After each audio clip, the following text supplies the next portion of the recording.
chị cho tôi cái nó giờ bỏ khẩu tên rồi. Bây giờ tôi lên rồi giờ bỏ đâu? Bắt tay mà, mới chừng bắt tay đó.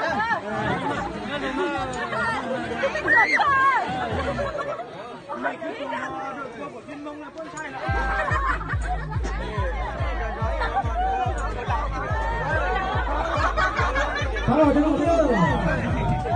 Thế nên để tôi thấy là cái đông ngoài bây giờ như trong chơi dư trong giờ nó cười. Đó. Bây giờ là là tiêu rồi đó. Biết có bảo tôi rồi.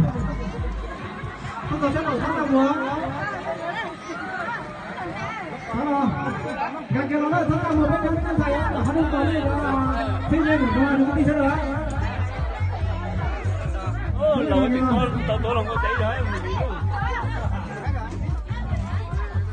Thế thì tao vừa rồi đó nhá thế trong buổi nó trong kia nó tôi đi xin là vào ba xếp tỏ bên tôi vào để nó đi tốt tế giờ hạt đến lúc nào nhiều cái dùng muộn giờ tôi sống mà sau đó nó có pro nó thì ăn xin phải chưa nào